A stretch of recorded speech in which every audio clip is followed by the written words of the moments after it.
கீர்த்தியும் ராஜேஷும் ரொம்ப வருஷமா காதலிச்சுக்கிட்டு இருக்காங்க. இந்த விஷயத்த அவங்க வீட்ல பெரியவங்க கிட்ட சொல்லணும்னு நினைச்சாங்க ரெண்டு பேருமே. அப்ப ராஜேஷ், எனக்கு தான் நல்ல வேலை கிடைச்சிருச்சுல, நீ கூட வேலைக்கு முயற்சி செஞ்சு பாரு, உனக்கும் நல்ல வேலை கிடைக்கும். ரெண்டு பேரும் சேர்ந்து வேலைக்கு போனோம்னா சம்பாரிச்சோம்னா வீட நல்லபடியா நடத்தலாம், நல்லா முன்னேறலாம்ல, அதான் சொல்ல வந்தேன். ராஜேஷ் உனக்கே நல்லா தெரியும், சின்ன வயசுல இருந்து எனக்கு வேலைக்கு போகணுன்றது பெரிய கனவு. ஆனா ஏதோ ஒரு வேலைக்கெல்லாம் நான் கண்டிப்பா போக மாட்டேன். போனா சரியான ஒரு வேலை இல்லைன்னா ஒரு பிஸ்னஸ் ஏற்பாடு பண்ணிப்பேன். அதெல்லாம் இருக்கட்டும், இப்போதான் உனக்கு வேலை கிடைச்சிருச்சுல, நல்ல வேலை கிடைச்சிருக்கு. வீட்டில் பேசாமல் நம்மளோட விஷயத்த சொல்லி கல்யாண ஏற்பாடுகளை செய்யலாம். எவ்வளோ நாளைக்கு தான் இப்படி யாருக்கும் தெரியாமல் வந்து நம்ம ரெண்டு பேரும் மீட் பண்ணிட்டு இருக்க போகிறோம். பார்க்குறவங்க எல்லாம் நம்மளை தப்பாக தான் நினைப்பாங்க. அதுக்கு வீட்டில் சொல்லி கல்யாணம் பண்ணிக்கிறதா நல்ல முடிவுன்னு எனக்கு தோணுது. நீ உன் வீட்டில் சொல்லு அப்படின்னு சொன்னா கீர்த்தி. அப்புறம் கீர்த்தி அவளோட வீட்டில் ராஜேஷ் அவங்க அம்மா கௌசல்யா கிட்ட அவங்க ரெண்டு பேரும் காதலிக்கிற விஷயத்த சொன்னாங்க. அப்ப கௌசல்யாமா, என்னடா அவ்வளோ பெரிய ஆளாயிட்டியா நீனு? வேலை வந்த உடனே காதல் கீதல்னு பண்ண ஆரம்பிச்சிருக்க. அதுவும் வேற உடனே கல்யாணம் பண்ணுன்னு வேற வந்து என்கிட்ட சொல்ற. வேலை வந்தோடனே எல்லாம் மாறிடுறீங்கடா, அம்மா அப்பா பேச்ச கேக்குறத. என்னம்மா நீனு, நான் இப்படி சொன்னா நீ வேற மாதிரி எடுத்துக்கிற. கல்யாணம் பண்ணி வைங்கன்னு தான் கேட்டேன். ரெண்டு பேரும் காதலிக்கிறோம், உங்களோட சம்மதத்தோட கல்யாணம் நல்லபடியா நடக்கணும்ன்றதுனால தான் சொல்றேன். அதுக்கு என்னென்னவோலாம் பேசுறீங்க, வேலை வந்தோடனே மாறிட்டேன்னுட்டு. அப்படிலாம் எதுவும் இல்லம்மா, நாங்க ரொம்ப வருஷமா காதலிச்சிட்டு இருந்தோம். லைஃப்ல கொஞ்சம் செட்டில் ஆயிட்டு உங்க எல்லார்கிட்டயும் சொல்லலான்னு தான் நாங்க முடிவெடுத்தோம். ஒத்துப்பீங்கன்ற நம்பிக்கையோட. ஏண்டா, உனக்கு சின்ன வயசுல இருந்து பார்த்து பார்த்து எல்லாம் நாங்க செஞ்சு கொடுத்தோம். எது கரெக்டு எது தப்புன்றது எங்களுக்கு உன்னை விட நல்லா தெரியும்டா. உனக்கு எது சரின்றது எங்களுக்கு தெரியும். இப்ப நீ கூட்டிட்டு வர்றது இந்த வீட்டுக்கு மருமக இந்த வீட்டுக்கு ஏத்த மாதிரி கௌரவமா நடந்துப்பாளா, எல்லாரையும் அனுசரிச்சுட்டு போவாளா, இந்த வீட்டோட கௌரவத்தை காப்பாத்துவாளா, எல்லாம் தெரிஞ்சுக்கணும்ல. ஆமா, இங்க பாருங்கம்மா, எல்லாம் தெரிஞ்சுக்கிட்டு தான் நான் அவளை காதலிச்சேன். அவ ரொம்ப நல்ல பொண்ணுமா, இந்த வீட நல்லபடியா பாத்துப்பா. ராஜேஷ், எங்களை பத்தி நல்லா தெரியும், உனக்கு வீடை பத்தியும் நல்லா தெரியும். இப்ப சொந்தக்காரங்க எல்லார்கிட்டயும் நீ பண்ண வேலையை சொன்னோன்னா அவங்க கிட்ட என் முகத்தையே நான் காட்ட முடியாதுடா. நீ செஞ்ச வேலைக்கு இனிமேல் நம்ம அவங்க மதிப்பாங்களா என்னன்னு கூட தெரியல. என்னடா நீனு ஒரு வார்த்தை கேட்டிருக்க மாட்ட? அம்மா இங்க பாருங்கம்மா, நான் கல்யாணம் பண்ணிட்டு கீர்த்திய நம்ம வீட்டுக்கு தான் கூட்டிட்டு வர போறேன். நான் ஒன்னும் சொந்தக்காரங்க வீட்டுக்கு போக போறது இல்லையே. அவங்களுக்கு கீர்த்திய பிடிச்சிருந்தா என்ன, பிடிக்காட்டி எனக்கு என்னம்மா. கீர்த்தி நல்ல பொண்ணு, என் கூட தான் அவ வாழ போறா, அவங்க கூட இல்லையே. ராஜேஷோட எதுக்கு தேவையில்லாத வாக்குவாதம்னுட்டு கௌசல்யா இந்த கல்யாணத்துக்கு ஒத்துக்கிட்டாங்க. கீர்த்தியும் அவளோட வீட்ல பேசி இந்த கல்யாணத்துக்கு ஒத்துக்க வச்சா. ரெண்டு பேர் வீட்லயும் கல்யாணத்துக்கான ஏற்பாடுகள் நடந்தது. கல்யாணத்துக்கு அன்னைக்கு தான் தெரிஞ்சது கீர்த்திக்கு ஒரு நல்ல ஜாப் ஆஃபர் வந்திருக்குன்னுட்டு. அதை கேள்விப்பட்டோன்னு கீர்த்தி உடனே போய் ராஜேஷ் கிட்ட இந்த விஷயத்த சொன்னா. ராஜேஷ், எனக்கு நல்ல வேலை கிடைச்சிருக்கு ராஜேஷ். உனக்கு தான் தெரியும்ல, இதுக்காக நான் எவ்வளோ பாடுபட்டேன், எக்ஸாம்ஸ் எல்லாம் எழுதினேன்னு. நினைச்சா மாதிரியே வேலை கிடைச்சிருச்சு பாரு, கல்யாணத்துக்கு முன்னாடியே கிடைச்சிருச்சு. ஹே கங்க்ராட்ஸ் கீர்த்தி. ஆமா, என்னைக்கு ஜாயினிங் டேட்டா? 15 days கழிச்சு ஜாயின் பண்ண சொல்லிருக்காங்க ராஜேஷ் அப்படின்னு இவங்க ரெண்டு பேரும் பேசிக்கிட்டு இருந்தத கௌசல்யா அம்மாவும் அக்கம் பக்கத்துல இருக்கிறவங்களும் கேட்டுக்கிட்டு இருந்தாங்க. ராஜேஷ், என்னடா இது, வேலை கிடைச்சிருக்குன்னுலாம் சொல்றா அந்த பொண்ணு. உனக்கு தான் நம்மளோட வீட்டோட ரூல்ஸ் பத்தி தெரியும்ல. நம்ம வீட்டுல பொண்ணுங்க வேலைக்கு போனதா சரித்தரமே இல்லை. கல்யாணம் நடக்க போது இந்த சமயத்துல வந்து வேலைக்கு போறேன் இது போறேன்னுட்டு சொல்லிட்டு இருக்கா. அக்கம் பக்கத்துல இருக்கிறவங்களாம் எப்படி நம்மள பாக்குறாங்கன்றத பாரு. இதுக்குதான் படிச்சு சொன்னேன், எனக்கு பிடிச்ச மாதிரி பொண்ணை கல்யாணம் பண்ணுன்னுட்டு. இப்ப பாரு என்னன்னுட்டு. நம்ம வீட்டுல இது வரைக்கும் நான் வேலைக்கு போயிருக்கேனா இல்ல வேற யாராவது வேலைக்கு போயிருக்காங்களா? அதெல்லாம் வேலைக்கெல்லாம் போக வேண்டாம். இங்கே வீட்டுல இருந்து எல்லாரையும் பாத்துக்கிட்டாலே போதும். கல்யாணம் நடக்க நேரத்துல இந்த மாதிரிலாம் பண்ணிட்டு இருக்கீங்க ரெண்டு பேரும். அக்கம் பக்கத்துல இருக்கிறவங்க என்ன நினைப்பாங்க, கொஞ்சம் அது யோசிச்சிங்களா? என்ன ராஜேஷ், நீ உன் அம்மா கிட்ட சொல்லவே இல்லையா நான் கல்யாணத்துக்கு அப்புறம் கண்டிப்பா வேலைக்கு போவேன்னுட்டு? நான் தான் உன்கிட்ட முன்னாடியே சொன்னேனே நான் கண்டிப்பா வேலைக்கு போவேன்னுட்டு. நீ என்ன பேசாம அமைதியா அப்படியே நின்னுட்டு இருக்க? அப்படியே அமைதியா இருந்தா எப்படி ராஜேஷ்? அவப்பா, ரெண்டு பேரும் கொஞ்ச நேரம் நிப்பாட்டுறீங்களா? இப்ப எதுக்கு இதெல்லாம்? கல்யாணம் நடக்கிற வழியை பார்ப்போம், அதுக்கப்புறம் பேசிக்கலாம். இல்ல, அப்புறம்லாம் என்னதுக்கு பேசணும்? இப்பவே கிளாரிட்டியோட பேசி அதுக்கப்புறம் உங்க வீட்டுக்குள்ள வந்தாதான் நல்லா இருக்கும். நான் கண்டிப்பா வேலைக்கு போவேன். இப்போ அது குழப்பத்திலே இருந்தோன்னா இந்த கல்யாணத்துக்கு இல்ல ராஜேஷ், எனக்கு ஒரு முடிவு தரணும் கண்டிப்பா. அம்மாடியோ, இப்பவே இவ இப்படி பேசுறானா, கல்யாணத்துக்கு அப்புறம் இவ என்னென்னலாம் பேசுவாளோ. ஏண்டா, உனக்கு தான் நம்ம வீடோட விஷயத்த பத்தி தெரியல. தெரிஞ்சோ என்னடா நீ இப்படி ஒரு பொண்ணை போய் இந்த வீட்டுக்கு கூட்டிட்டு வந்திருக்க? என்னம்மா நீ இந்த காலத்துல கூட இப்படி எல்லாம் யோசிக்கிற? பொண்ணா இருந்தா என்ன, பையனா இருந்தா என்ன, இந்த காலத்துல அவங்கவுங்க சொந்த காலில் நிக்கிறது தான் நல்லதுன்னுட்டு என்னோட அபிப்பிராயமா. அதானம்மா கரெக்ட். அப்படின்னு அவங்க ரெண்டு பேரும் பேசிட்டு இருந்தாங்க. அதுக்கப்புறமா கீர்த்திக்கும் ராஜேஷ்க்கும் நல்லபடியா கல்யாணம் நடந்தது. கல்யாணம் ஆகி அந்த வீட்டுக்கு மருமகளா காலடி எடுத்து வச்சா கீர்த்தி. கீர்த்தி முதல் தடவை இந்த வீட்டுக்கு வந்திருக்கால, பாயசம் பண்ணி சாமிக்கு நெய்வேத்தியமா வை, அதுக்கப்புறம் என்ன பண்ணணும்னு சொல்ற அப்படின்னு சொன்னோன்னா கீர்த்தி அங்கிருந்து போய் பாயாசம் சமைச்சு அதுக்கப்புறம் சாமி கிட்ட நெய்வேத்தியம் படிச்சு பூஜை எல்லாம் செஞ்சுட்டு அதுக்கப்புறம் அவ வேலையை பார்க்க போயிட்டா. அதுக்கப்புறமா கீர்த்தி ராஜேஷை பார்க்க போனா. ராஜேஷ் கிட்ட, என்னங்க ஒரு தடவை போய் உங்க அம்மா கிட்ட பேசுங்கங்க, இப்படியே இருந்தீங்கன்னா எப்படி, வேலைக்கு போவேன்றத சொல்லிடுங்க உங்க அம்மா கிட்ட. ரூம்லயே உட்காந்து போனையே பார்த்துக்கிட்டு இருக்கிறத விட்டுட்டு முதல்ல இதை சொல்லுங்க. கீர்த்தி இப்ப எதுக்கு அவசர அவசரமா போய் சொல்லணும்? ஒரு நாள் தான் ஆகுது கல்யாணம் ஆகி, இன்னும் 2-3 நாள் போகட்டும். வந்து முதல்ல குடும்பத்தை பாக்குற வழிய பாரு. கண்டிப்பா நீ வேலைக்கு போறதுல உறுதியா இருக்கல, நான் உனக்கு சப்போர்ட் பண்றேன். கொஞ்ச நாள் டைம் கொடு, அம்மாவே சரியாவாங்க, அப்ப சொல்லிக்கலாம். இப்ப எதுக்கும் அவசரப்பட வேண்டாம். முதல்ல அம்மாவை கவனி, வீட எல்லாத்தையும் கவனிச்சுக்கோ, அதுக்கப்புறம் சொல்லிக்கலாம் உன் ஜாப் பத்தி. கண்டிப்பா நீ ஜாப்க்கு போவ. சரி சரி, நீங்க சொல்றீங்க, நான் உங்களை நம்புறேன். ஆனால் ஜாயினிங் டேட் வந்தோன்னே நான் கண்டிப்பாக ஜாப்ல ஜாயின் பண்ணிடுவேன் சொல்லிட்டேன். இதை யாரும் தடுக்க முடியாது அப்படின்னு அவங்க பேசிக்கிட்டு இருக்கும்போது கீர்த்தி அவளோட மாமனார் ரகுராம் கூப்பிட்டாரு. கீர்த்தி உடனே அவங்க போனா. அதுக்குள்ள கௌசல்யா அம்மா ராஜேஷ் கிட்ட வந்து இப்படி பேசிக்கிட்டு இருந்தாங்க. என்னடா ராஜேஷ் பண்ணிட்டு இருக்க? கல்யாண செலவெல்லாம் என்னன்னுட்டு எண்ணி பார்த்துக்கிட்டு இருக்கியா? முதல்ல எவ்வளோன்னுட்டு பார்க்கணும்டா, எவ்வளோ செலவாச்சுன்னு பார்க்கணும், அப்புறம் எவ்வளோ வந்திருக்கு மொய் பணம்ன்றதையும் பார்க்கணும். அப்போதானே தெரியும் என்ன நடக்குதுன்னு.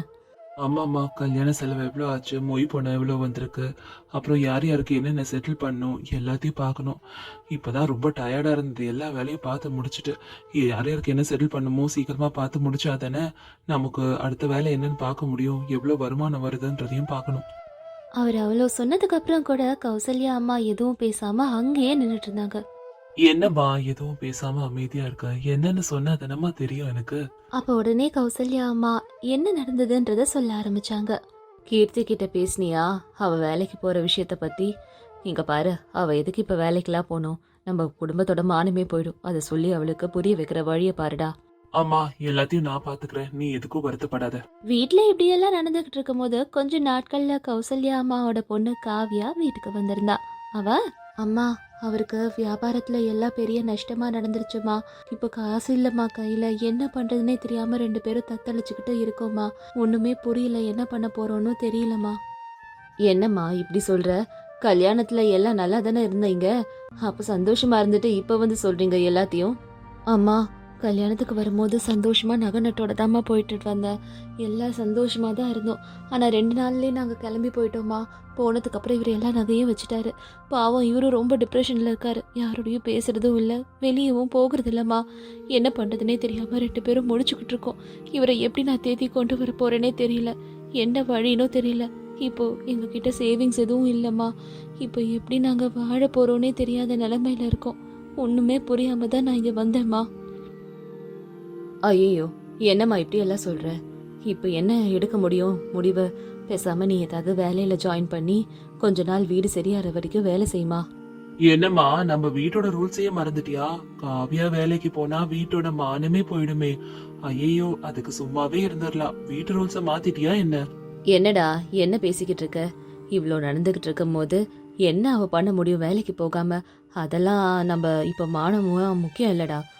அம்மா, என்னம்மா இப்போ உங்களுக்கு உங்க மானம் மரியாதை இதெல்லாம் உங்களுக்கு முக்கியம்னு தெரியலையாம்மா? உங்க பொண்ணுக்கு கஷ்டம் வரும்போது அப்போ இவ வேலைக்கு போலாம், இதுவே மருமகனா கூடாது. இதுதானம்மா நான் சொல்றேன், எல்லா நிலைமையிலயும் பெண்கள் தனியா யாரையுமே டிபெண்ட் பண்ணாம இருக்க வாழ கத்துக்கணும். நாளைக்கு இதுக்கே ஏதாவது ஒண்ணுனா அப்போ கீர்த்தி மட்டும் என்ன பண்ணுவா சொல்லுங்க? அவளுக்கும் இந்த நிலைமை தானே. எல்லாரும் உழைக்கலாம், தப்பே இல்லை, இதுல என்ன மான மரியாதை? பெண்கள் உழைக்க ஆரம்பிச்சா எத்தனை மாற்றங்கள் நடக்கும் தெரியுமா? ஆண்களாலே முடியாததை பெண்கள் சாதிச்சு காட்ட முடியும், தொழிலையும் சரி குடும்பத்திலயும் சரி. அதை நீங்க புரிஞ்சு அவங்கள நல்லா என்கரேஜ் பண்ற வழிய பாருங்க. ராஜேஷ் எடுத்து சொன்னோன்னா கௌசல்யா அம்மாக்கு எல்லாமே புரிஞ்சுது. இனி பெண்களுக்கு நம்மளோட குடும்ப பெண்கள் வேலைக்கு போறதுதான் பெருமைன்னு நினைச்சாங்க. கீர்த்தி சந்தோஷமா வேலைக்கும் போயிட்டு குடும்பத்தையும் பார்த்துக்கிட்டு சந்தோஷமா இருந்தா. எல்லாரும் காலையில எந்திரிச்சிட்டு கீர்த்தி எப்படாப்பா டீ போட்டு கொடுப்பான்னு காத்துக்கிட்டு இருந்தாங்க. கீர்த்தியும் எந்திரிச்சிட்டா. டீய ஸ்டவ் மேல வச்சிட்டு இருந்தா. அதுக்கப்புறமா குழந்தைங்களை ஸ்கூலுக்கு கிளம்புறதுல பிஸியா இருந்தா. அப்பதான் டீ போட்டுட்டு இருந்த கீர்த்தி கிட்ட அவங்க மாமியார் கௌசல்யா வந்து, என்னம்மா கீர்த்தி, அவசர அவசரமா எல்லா வேலையும் செஞ்சுக்கிட்டு இருக்கியே, அப்படி என்ன அவசரம், ஏன் இப்படி பதட்டத்தோட பண்ற, என்ன நடந்ததுன்னு சொல்லு. அது ஒண்ணும் இல்லத, ஷாப் ஓனர் இன்னைக்கு சீக்கிரமா கடைக்கு வர சொல்லியிருந்தாரு. குழந்தைங்களை ஸ்கூலுக்கு அனுப்பிட்டு சமையல்லாம் முடிச்சிட்டு சீக்கிரம் கிளம்பணும். இவரும் வேலைக்கு போயிடுவார்ல, அதுதான் யோசிச்சுட்டு இருந்தேன். அவங்க பேசிக்கிட்டு இருக்கும் போது சிண்டு அங்க வந்து, அம்மா என்னம்மா நீனு எப்ப பார்த்தாலும் ராகி கூழ் அப்புறமா சாதம்னுட்டு வைக்கிற, எனக்கு இதெல்லாம் பிடிக்கல, எனக்கு டிஃபன் பண்ணி கொடு, எனக்கு டிஃபன் தான் வேணும், டிஃபன் சாப்பிட்டா தான் நான் ஸ்கூலுக்கு போவேன். என்ன சிண்டு வாய் அதிகமாயிடுச்சு உனக்கு? இது வேணும் அது வேணும்னு கேக்குற. என்ன பண்றோமோ அதை சாப்பிட்டுட்டு ஸ்கூலுக்கு கிளம்புற வழியை பாரு, இல்லைன்னா அட்டி வாங்குவ அப்படின்னு கீர்த்தி சொன்னதோ கௌசல்யா அம்மா அவகிட்ட, எதுக்கு இப்படி கோவப்பட்டுக்கிட்டு இருக்க, உனக்கு இது பண்ண பிடிக்கலன்னா செய்யாத, அவன் பாவம் தானே, குழந்தை என்ன பண்ணுவான் கேக்குறான். சிண்டு இங்க பாரு, அம்மா இன்னைக்கு என்ன பண்ணிருக்காங்களோ அதை சாப்பிட்டுட்டு கிளம்பு, நான் அப்புறமா உனக்கு பிடிச்சதெல்லாம் பண்ணித்தரேன் அப்படின்னு கௌசல்யா அம்மா சிண்டுவை சமாதானப்படுத்தவும் கீர்த்தி மட்டும் கிச்சனுக்குள்ள போய் கவலைப்பட்டுட்டு இருந்தா. என்னவோ ஏன் தான் எங்க வாழ்க்கை இப்படி இருக்கோ, நாங்களும் முடிஞ்ச எல்லாத்தையும் செய்யறோம், ஆனா முன்னேற முடியல. நான் கடவுள்கிட்ட இது அதை நான் கேக்குறேன், குழந்தைங்களா நல்ல ஸ்கூல்ல படிக்க வைக்கணும், அவங்களுக்கு பிடிச்சதெல்லாம் சமைச்சு போடணும், வயிறார சாப்பாடு போடணும் தான். எப்பதான் கஷ்டம் எல்லாம் தீர்ந்து விடுவு காலம் பிறக்குமோ அப்படின்னு கீர்த்தி ரொம்ப கவலையோட எல்லாத்தையும் புலம்பிட்டு இருந்த போது கௌசல்யா அம்மா அதை பார்த்துட்டு அங்க வந்து, என்னம்மா கீர்த்தி, எதுக்கு இப்ப இப்படி எல்லாம் புலம்பிக்கிட்டு இருக்க, ஏதோ நம்மளோட நிலைமை இப்ப நல்லா இல்ல, அதனால நம்ம எல்லாரும் ரொம்ப கஷ்டத்துல இருக்கோம், என்னைக்காவது ஒரு நாள் இதெல்லாம் மாறாதா என்ன அப்படின்னு கீர்த்திய சமாதானப்படுத்தினாங்க கௌசல்யா. அவங்க பேசிக்கிட்டு இருக்கும் போது உள்ளுக்குள்ள ரூம்ல இருந்த ராஜேஷ் அவங்கள கூப்பிட்டாரு. கீர்த்தி, டீ கொண்டு வர சொல்லி எத்தனை நேரம் சொல்றது, எவ்வளவு நேரம் ஆச்சு, நீ சீக்கிரமா டீயை கொடுத்தாதான் நான் வேலைக்கு கிளம்ப முடியும். ஆல்ரெடி கடை ஓனர் வேற இப்படி அப்படின்னு ஏதாவது சொல்லிட்டு இருப்பாரு, கொஞ்சம் லேட்டா போனாலே காசை கட் பண்ணிடுவாரு, இதெல்லாம் தேவையா சொல்லு நமக்கு. நான்லாம் சொல்லி உனக்கு புரிய வைக்கணுமா என்ன, உனக்கே தெரியும், நீயும் வேலைக்கு போறல, இது அதுன்னு சொல்லி காசை கட் பண்ணிட்டா இருக்கிறதும் போயிடும், நம்மளே வர வருமானம் பத்தாம இருக்கும், என்னைக்கு விடிவு காலம் வந்து நம்ம நல்ல வாழ்க்கைக்கு மாற போறோம்னே தெரியல. என்ன பண்றதுன்னு புரியல எனக்கு. ஏன்டா எம்ப வாழ்க்கை மட்டும் இப்படி எல்லாம் இருக்கும். சரி சீக்கிரம் டீயை கொண்டு வா, நான் கிளம்பணும். ஏங்க நீங்க எதுக்குங்க இப்படி கவலைப்பட்டுட்டு இருக்கீங்க, கண்டிப்பா நம்ம வாழ்க்கை மாறும்னுட்டு நம்புங்க. நான் கண்டிப்பா டீ போட்டு எடுத்துட்டு வரேன், லேட் பண்ண மாட்டேன். என் கடையில மட்டும் என்னவா, ஓனரும் ஓனரோட மனைவியும் நல்லா பிஸ்னஸ் பண்றாங்க, நல்லா தான் பண்றாங்க, பாவ் பஜ்ஜி எல்லாமே. ஆனா ஒரு நாளாவது நம்ம குழந்தைக்கு கொடுத்து விடணும்னுட்டு அந்த அம்மாக்கு தோணுதா. நம்மளும் தான் எல்லா வேலையும் செய்யறோங்க, நம்ம வேலை செய்யறது கூட அவங்களுக்குலாம் தெரிய மாட்டேங்குது. ஆனா மனுஷங்களா கூட நம்மள மதிக்க மாட்டேங்கிறாங்களே, காசு தான் எல்லான்னு நான் புரிஞ்சுக்கிட்டேங்க. இங்க பாரு, அவங்க வியாபாரம் பண்றாங்க, ஒரு ரூபா அவங்களுக்கு ஃப்ரீயா கொடுத்தா கூட தாங்கிக்க முடியாது, அத நஷ்டமா தான் பாப்பாங்க, நமக்குலாம் ஃப்ரீயா தர மாட்டாங்க. உனக்கு வேணா நான் வாங்கிட்டு வந்து கொடுக்குறேன். ஐயோ வேண்டாங்க, அது கொஞ்சம் காஸ்ட்லி தான். வேணா அது செய்யறதுக்கு தேவையான சாமான வாங்கி நானே வீட்டில் அவனுக்கு பண்ணி கொடுத்துட்றேன். சிண்டுக்கு இதெல்லாம் ரொம்ப பிடிக்கும்னு நினைக்கிறேன், அவனும் ஏதாவது வித்தியாசமா கேட்குறான்ல அப்படின்னு கீர்த்தி அந்த வியாபாரியோட கடையில வேலை பார்த்ததுக்கு அப்புறமா கொஞ்ச நேரம் கழிச்சு ஃப்ரீயா இருக்க டைம்ல இன்னொரு கடையிலயும் வேலை பார்க்க ஆரம்பிச்சா. கொஞ்ச நாள் கழிச்சு அவளுக்கு சம்பளமும் கொடுத்தாங்க. அதுல வீட்டுக்கு தேவையானதெல்லாம் வாங்கிட்டு வந்து வீட்டுல இருக்க எல்லாருக்கும் பாவ்பாஜி செஞ்சு கொடுத்தா. அடடே கீர்த்தி, இவ்ளோ அற்புதமா பாவ்பாஜி பண்ணிருக்கியே, உனக்கு இவ்ளோ சூப்பரா பாவ்பாஜி செய்ய வரும்னு எனக்கு இப்பதான் தெரியும். குழந்தைங்களை பாரு எவ்வளவு சந்தோஷமா சாப்பிடுறாங்கன்னுட்டு, அதுங்க சாப்பிட்றத பார்க்கும்போது தான் மனசுக்கே நிறைவா இருக்கு. ஆமா அத்தை, சிண்டு தான் அன்னைக்கு சொல்லிட்டே இருந்தானே, ராகி பிடிக்கல சாதம் பிடிக்கல, அம்மா ஏதாவது வெரைட்டியா பண்ணி கொடுங்கன்னுட்டு. அவனுக்காக தான் இதெல்லாம் பண்ணணும்னுட்டு பண்ணேன். அவன் என்ஜாய் பண்ணி சாப்பிட்றத பார்க்கும்போது தான் எனக்கே மனசுக்கு நிறைவா இருக்கு. குழந்தைங்கள இது அதுன்னு பார்க்கும்போது ஆசைப்படதான் செய்வாங்க. உங்களுக்கும் பிடிச்சிருக்கோம் நம்புறேன் தான். இப்படி காசு ஏதாவது வந்தாதான் வெரைட்டியா கூட பண்ண முடியுது. என்ன பண்றது, நம்ம நிலைமை எப்படி இருக்கு, குழந்தைங்க நம்ம நிலைமை தெரியாதுல அப்படின்னு அவங்க பேசிக்கிட்டு இருக்கும் போதுதான் பக்கத்து வீட்டு சுஜாதா அம்மா அவங்க கிட்ட காசு கேட்க வந்தாங்க. என்ன கீர்த்தி, கௌசல்யா வீட்ல மணக்க மணக்க பாவ் பாஜி பண்ணி சாப்பிடுறீங்க போல இருக்கு. எனக்கு காசு கொடுக்க மட்டும்தான் உங்களுக்கு காசு இருக்காது, ஆனா பாவ் பஜ்ஜி பண்றதுக்கெல்லாம் இருக்குதா? இதே மாதிரி பண்ணிட்டு இருந்தீங்கன்னா வீட்ல இருக்க சாமானெல்லாம் எடுத்துட்டு போக வேண்டிய நிலைமை வந்துடும். என் காசை சீக்கிரமா கொடுக்குற வழியை பாருங்க. ஐயோ சுஜாதா அக்கா, அந்த மாதிரிலாம் எதுவும் இல்லை. குழந்தைங்க ரொம்ப அடம் பிடிச்சிக்கிட்டே இருந்தாங்க. அதனாலதான் ஏற்கனவே வேலை பார்க்குற இடத்தோட எக்ஸ்ட்ரா ஒரு மணி இன்னொன்று ஒரு கடையில் வேலை பார்த்து அந்த காசுல தான் இவங்களுக்கு பாவ்பாஜி செஞ்சு கொடுத்தேன். நான் கண்டிப்பா அவங்க காசு திரும்ப கொடுத்துருவேன்.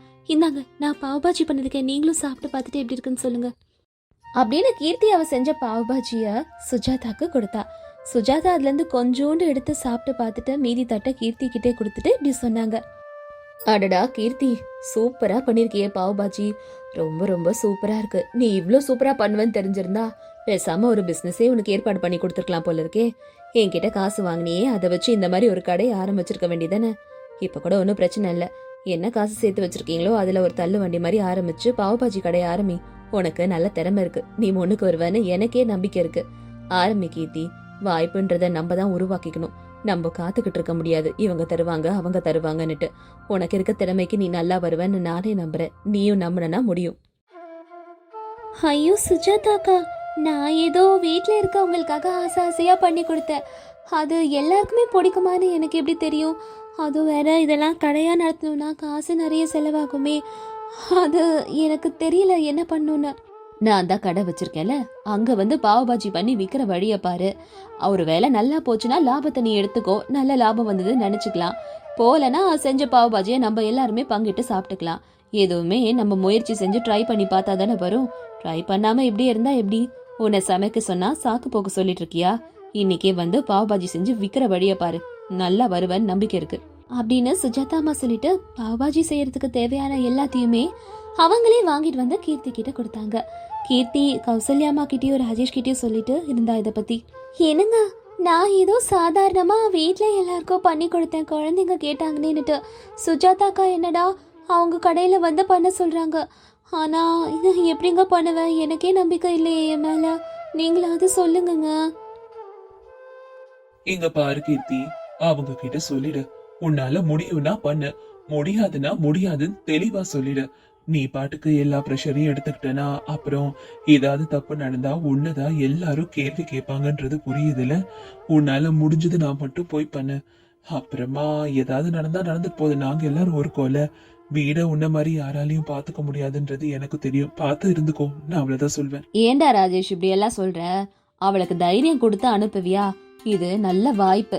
அவங்க கடையில வந்து பண்ண சொல்றாங்க. அதுக்கப்புறம் இவ படிப்படியா முன்னேறதுக்கு அப்புறம் நம்மளே ஒரு கடையை ஆரம்பிச்சுக்கலாம். இதுல என்ன தப்பு இருக்கு? அவ முயற்சி செஞ்சு பார்த்தாதான் அவளால என்ன முடியும்ன்றது அவளாலே நிர்ணயிக்க முடியும். ஆனா நீ அதை வேண்டான்னு சொல்ற. ஆமா கீர்த்தியே, நீ தைரியமா போ, நாங்க பாத்துக்கிறோம் அப்படின்னுட்டு சொன்னாங்க. அதுக்கப்புறமா கீர்த்தி ஒத்துக்கிட்டு சுஜாதாக்கா கடையில போயிட்டு பாவ்பாஜி செய்யலான்னுட்டு போனா. சுஜாதா எல்லா சாமானும் வாங்கி போட்டாங்க. கீர்த்தி அதை சூப்பரா சமைக்க ஆரம்பிச்சா. அந்த ஸ்மெல்லுக்கே நிறைய கஸ்டமர்ஸ் அங்க வந்தாங்க. கொஞ்ச நேரத்திலே நிறைய கஸ்டமர்ஸ் வந்தாங்க. பாவ்பாஜி செஞ்ச எல்லாமே வித்து போயிடுச்சு. அப்ப சுஜாதா அம்மா ரொம்ப சந்தோஷப்பட்டாங்க. அன்னைக்கு ரொம்ப நல்ல லாபம் வந்ததுனால பாதி காசை சுஜாதா அம்மா கீர்த்தி கிட்ட கொடுத்தாங்க. அவங்களுக்கும் இதெல்லாம் செய்யறதுல ரொம்ப சந்தோஷமா இருந்தது. கீர்த்தியோட பாவ்பாஜிக்கு அவ்வளோ வரவேற்பு இருந்தது. அப்ப அவங்க கீர்த்தி கிட்ட, கீர்த்தி உனக்காக தான் நான் இதெல்லாம் ஆரம்பிச்சேன், நீ முன்னுக்கு வா, எனக்கு நம்பிக்கை இருக்கு நீ பெரிய ஆளா வருவன்னுட்டு. வண்டி வாடகை மட்டும் எனக்கு கொடுத்தா போதும், லாபம் எல்லாத்தையும் நீயே எடுத்துக்கோ. முதலீடு எதுவும் இல்லைன்னா சொல்லு, நான் கொடுக்குறேன். அப்புறம் எப்ப சம்பாதிக்கிறியோ அப்ப திரும்ப கொடுத்தா போதும். நான் நீ முன்னேறணும்னு நினைக்கிறேன். நீ கண்டிப்பா நல்லா வருவ, பாத்துக்கிட்டே இரு, அமோகமா வருவ அப்படின்னு சுஜாதா அம்மா கீர்த்தி கிட்ட சொன்னாங்க. கீர்த்தியும் ரொம்ப சந்தோஷப்பட்டா. கௌசல்யா அம்மாவும் கீர்த்திக்கு ரொம்ப உதவியா இருந்தாங்க. கௌசல்யா அம்மா கீர்த்தி 2 பேரும் சேர்ந்து வியாபாரத்தை பார்த்து கடன் எல்லாத்தையும் அடைச்சாங்க. குழந்தைங்களை கூட கான்வென்ட்ல படிக்க வச்சா கீர்த்தி. அதுக்கப்புறம் அவங்களுக்கு பிடிச்ச எல்லாத்தையும் சமைச்சு போட்டு அவங்களுக்கு கேட்டதெல்லாம் வாங்கி கொடுத்து நல்ல நிலைமைக்கு அவங்களை கொண்டு வந்தா. இப்படி கஷ்டப்பட்டு உழைச்சு அவ ஆசை எல்லாத்தையும் நிறைவேற்றிக்கிட்டா கீர்த்தி.